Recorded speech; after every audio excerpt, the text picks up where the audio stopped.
Let me ask you something. When you look at an Igbo traditional marriage today, do you ever wonder, is this still our culture or is this Instagram's culture? Because something is happening. The Igba-Nkwu we grew up seeing, the one with the full compound, the palm wine, the uncles calling out bride price, the negotiation for the same bride price, all these are still there, but another version has arrived. A version built for the cameras, built for reels, built for viral moments. And today, we are going to talk about it, not to condemn it, not to romanticize the past, but to take a real, honest look at how social media has changed the most iconic celebrations in Igbo culture. If you are Igbo or you have ever attended Igba-Nkwu or you just love Igbo culture, trust me, this conversation will open your eyes. In Igbo culture, Igba-Nkwu isn't just a wedding. It's identity, it's heritage, it's the heartbeat of family, lineage, and tradition. But now, it is also content. Couples are not just planning weddings anymore. They are planning content that they will create and post on their various social media platforms.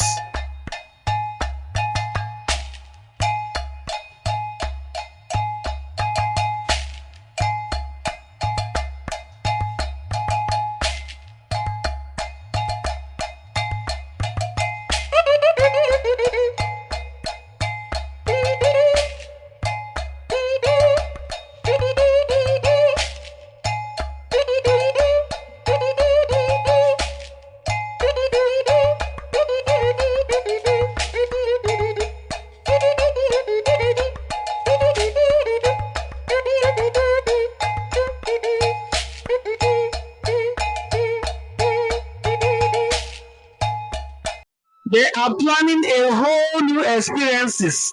They are thinking about the aesthetics, the angles, the drone shots, the ambience, the transitions, the wow factor.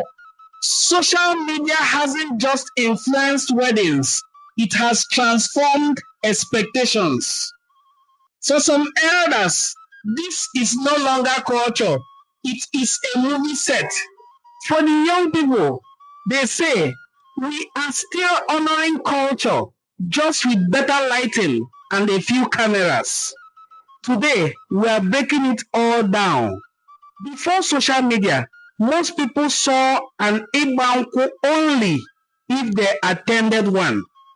Now, most people see Igba-Nkwu, millions of people see it every weekend. Couples in Enugu, Owerri, Aba, Houston, London, all over the world are sharing their moments. Videos travel across the world faster than the bride can carry her palm wine to her groom. Visibility has created fascination. Fascination has created trend. And trends have created a new standard for the Igbo traditional marriage. People now know how other families do it, how other regions do it, how other couples interpret their culture. This freedom has led to creativity, but it has also introduced undue and unnecessary pressure. Let's be honest, Igbo weddings today look good. The colors are intentional. The decor is cinematic. The gele looks sharper than ever. The men, they have upgraded too from simple akwacha or isiagu to styled, tailored outfits to match. Even some bearing walking sticks to match. But here's the real question.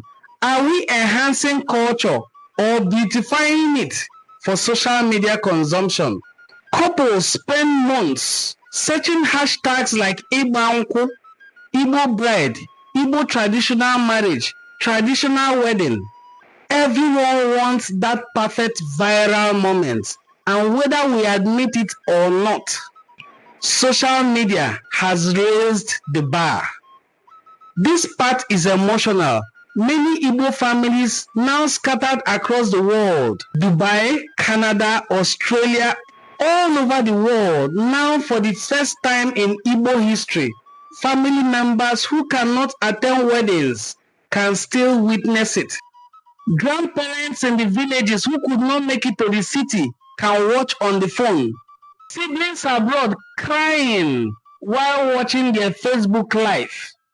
Friends tuning in from different parts of the world and from different time zones. This is where social media becomes a blessing. It connects families. It preserves moments. It reduces the pain of distance. This is the most beautiful transformation of it all. Now let's address the tension. Some brides want a minimal, clean, modern look. Some aunties want full village regalia, beads, and what have you. Some couples want a short ceremony. Some elders want a long, elaborate traditional process. Social media makes couples bold enough to choose their own elaborate style, but tradition demands respect for family expectations and setting codes for dressing. This conflict is real, but what I see is this. Most couples are not rejecting tradition. They are saying, we still honor our culture, but we want it to reflect who we are. And that is not rebellion. That is evolution. Every culture must evolve. Let's talk about the business side of this. Social media has created entire industries around Igbo weddings, from event planners to traditional stylists, content creators, cultural dancers, makeup artists, fabric designers, MCs, decorators, and most importantly, digital storytellers. This boom means young Igbo creatives now have platforms, opportunities, and careers they might never have had. So, it is not just a wedding anymore, it is an entire ecosystem. Here lies the heart of the conversation. When a bride comes out with the palm wine, searches for her groom, and kneels with the palm wine, is she honoring tradition or is she performing for the cameras? When families showcase wealth online, is it celebration or pressure? When cultural dances go viral, are we promoting our cultural heritage or entertaining the algorithm? My dear brothers and sisters, there is no simple answer. It is just a balance.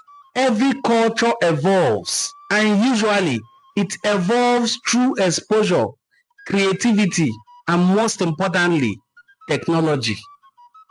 We are watching that pressure unfold in real time. What are we gaining? Visibility, global appreciation, cultural pride online, preservation through documentation, innovation, and creative careers. But what are we losing? We are losing that slow, intimate family connection, the raw, unfiltered moments between family members, the depth of the rituals and their meaning, and the simplicity that once defined our tradition. The challenge now, however, is finding a balance and not rejecting the change. Because as we said, every culture must evolve.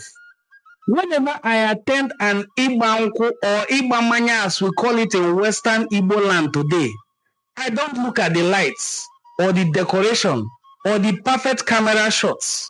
I look at the moment the bride steps out after her bride price has been paid and everything has been agreed by the elders who went on negotiation with their in-laws indoors. Because in Western Igbo land, the bride price and negotiation and everything, the blessing of the drink, is done indoors. We do not have that means where the bride will carry her drink and search for her husband, as it is done among our brothers in eastern parts of Igbo land. I look at the laughter of families joining together. I look at the pride on the man's face the moment he knows I am now completely traditionally, legally married. I look at the pride on the faces of parents, whether the parents of the bride or parents of the groom. I look at the culture that still beats inside the celebration, no matter how modern it has become. Because beneath everything, and even in the face of all this grandeur and glamour and celebration, Igba-Nkwu is still about union, family, identity, and love. It is a mark of a new beginning in Igbo land. A new family has just been born, and no camera can change that. So here is my question for you watching this video today. Do you think social media is enhancing Igba-Nkwu or changing it too much? I really want to hear your thoughts. Drop your opinion in the comments. Share this with someone planning their traditional wedding this December. And if you want more deep cultural conversations like this, please subscribe to our channel. Look through the channel, you will find many other interesting videos to watch. See you in our next video. Bye!